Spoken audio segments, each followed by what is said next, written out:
ఒక సిస్టంలోనే వస్తుంది. ఎవరు అడిగే పని లేదు. వాళ్ళు పోయి చెక్ చేస్తారు. చెక్ చేసిన తర్వాత రిపోర్ట్ ఇస్తారు 24 అవర్స్లో. అవి కంపైల్ చేసి మళ్ళా సిస్టంలో పెట్టాలి. అది పెట్టిన తర్వాత ర్యాండమ్ కింద మళ్ళీ అవసరమైతే ఒక ఆడిట్ చేస్తాం వేరే పార్టీని పంపించి, వీళ్ళు కాకుండా. అలాంటి చేసి ఇండస్ట్రియలిస్ట్కి ఎవరికి ఇబ్బంది ఉండకూడదు. అదే సమయంలో వీళ్ళు ఎక్కువ డబ్బులు సంపాదించాలి అనే ఉద్దేశంతో అసలు సేఫ్టీ మెషర్స్ ఫాలో కాకపోతే మాత్రం చాలా ప్రమాదం వస్తుంది. అందుకే ఈ సంఘటన ఒక ఆధారంగా తీసుకొని ఒక ఎంక్వైరీ కమిటీని ఇస్తున్నాను, high level committee. They will go through total scrutiny.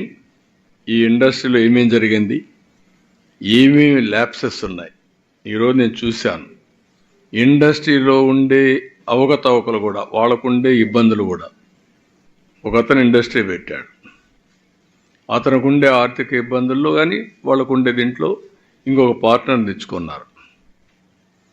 ఆ పార్ట్నర్ వచ్చి ఇప్పుడు మనం చూస్తే ఇద్దరు, ఫస్ట్ యాదగిరి రెడ్డి పెట్టాడు, తర్వాత డక్కన్ క్రానికల్స్ వచ్చారు, డక్కన్ కెమికల్స్ వచ్చారు. డక్కన్ కెమికల్ వచ్చిన ఇద్దరిలో గొడవలు వచ్చాయి. వాళ్ళ గొడవలు కూడా దీనికి రిఫ్లెక్ట్ అయ్యే పరిస్థితి వచ్చింది. ఈరోజు ఇంత సీరియస్ ఇష్యూ జరిగిన తర్వాత, ఇంతమంది చనిపోయిన తర్వాత ప్రమోటర్ ఎవరైతే ఫ్యాక్టరీ పెట్టాడో ఈ should have come. That is his responsibility, fundamental duty. రాకుండా ఎక్కువ ప్లాంట్ మేనేజర్కి అప్పచెప్పేసి వెళ్ళిపోయే పరిస్థితికి వచ్చాడు. ఇంతవరకు మా అడ్మినిస్ట్రేషన్ కూడా టచ్ లేక రాలేదు. అది కరెక్ట్ అప్రోచ్ కాదు.